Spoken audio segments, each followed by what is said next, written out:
시작하겠습니다. 53페이지 보시면은 53페이지에 수질오염 물질이라고 있는데요. 여기부터는 제가 이제 교재를 보고서 설명을 드리도록 할게요. 53페이지 생활하수에 의한 영향을 보시면 1번에 오염물질의 종류가 있잖아요. 그러니까 생활하수에는 무기물과 염류 같은 것들도 들어있다.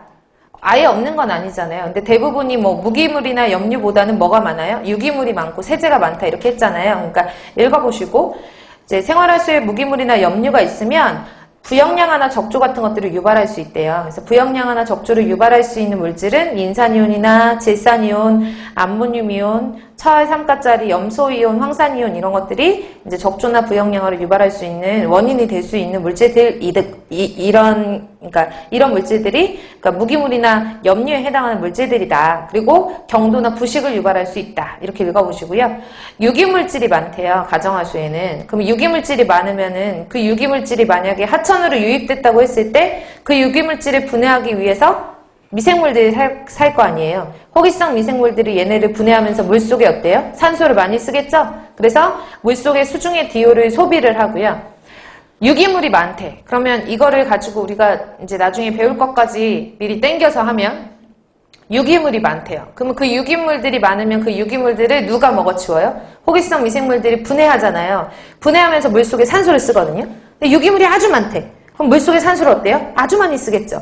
산소가 한정되어 있거든요. 계속 공급된다 하더라도 얘네들이 한정되어 있는 상태에서 계속 산소는 없어지면 산소가 부족한 상태가 되고 산소가 부족한 상태는 혐기성 상태에 가깝게 되고 혐기성 상태에서는 암모니아나 황화수소 같은 게 나온다고 했었어요. 기억나시죠? 그래서 암모니아나 황화수소 같은 것들이 나오니까 악취 같은 것들이 생기는 거예요. 그래서 여기서 수중의 산소를 소비를 하고 왜 악취가 발생하냐 생뚱맞게 이러지 말고 수중의 산소를 계속해서 소비하다 보면 산소가 부족해지고 산소가 부족해지면 혐기성 상태가 되고 혐기성 상태가 되면 암모니아나 황화수소 같은 악취를 유발하는 물질이 발생하기 때문에 하천이 부패하고 냄새가 난다 이렇게 보시면 되겠죠. 그 다음에 합성세제 같은 경우에는 물에 막 거품들이 많다고 해볼게요. 거품이 많으면 여러분들 생각하셔야 되는 게 물이라고 하는 거는 물속에 녹아있는 산소를 DO 할 때 할 텐데 물속에 녹아있는 산소를 디졸브드 옥시전이라고 해서 DO라고 하고요. 물 위에는 이제 O2라고 하는 자유산소들이 있잖아요. 공기 중에. 그러면 공기 중에 이 물들은 지금 우리는 물을 공부를 하는 거니까 이 물에는 녹을 수 있는 산소의 양이 정해져 있어요. 그러니까 기체가 산소가 그리고 아주 잘 녹는 기체가 아니거든요. 난용성 기체에 해당이 돼요. 그러니까 녹긴 녹지만 어려운 난자를 써가지고 녹긴 녹지만 그렇게 잘 녹는 기체는 아니거든요. 암모니아 가스는 물 휘 뿌리면 물에 슉 녹는 가스예요. 근데 산소나 이산화탄소나 일산화탄소 뭐 이런 것들은 약간 난용성 기체에 해당이 되는데 그 중에서 그래도 물속에 녹을 수 있는 산소의 양이 정해져 있다라고 보시면 돼요. DO 할 때 다시 할 테지만 보통 0도씨다 그러면 한 14.16 ppm 정도 물속에 녹을 수 있고 그 다음에 한 10도씨다 그러면 약 11ppm, 10.92 ppm 안 쓰셔도 되고 20도씨에서는 한 9.17, 뭐 8.84라고도 하는데 약 9ppm 정도가 녹을 수 있어요. 약 9ppm. 이거는 정확한 수치로 외우실 필요가 없고 지금 제가 이거 쓰는 이유는 물이 차가우면 차가울수록 이 물 속에 녹을 수 있는 산소의 양이 많아지거든요. 많아져요. 이 표를 보시면 아시겠지만 그래서 물 속에 예를 들어서 이게 약 0도씨였대요. 그럼 물 속에 14ppm 정도의 산소가 녹을 수 있잖아요. 그쵸? 근데 이게 그 물의 상태에 따라서 14ppm이 가득 차 있으면 포화 상태라고 얘기를 하는 거고 덜 차 있으면 불포화 상태라고 하는 거고 막 억지로 막 꽉꽉꽉꽉 녹여가지고 15, 16, 17 이렇게 녹여놨어요. 그럼 과포화 상태라고 얘기를 하잖아요.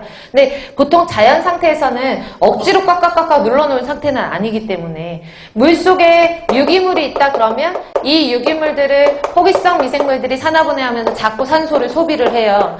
처음에 14가 있다 하더라도 13, 12, 11, 19, 8 이렇게 점점 떨어진단 말이에요.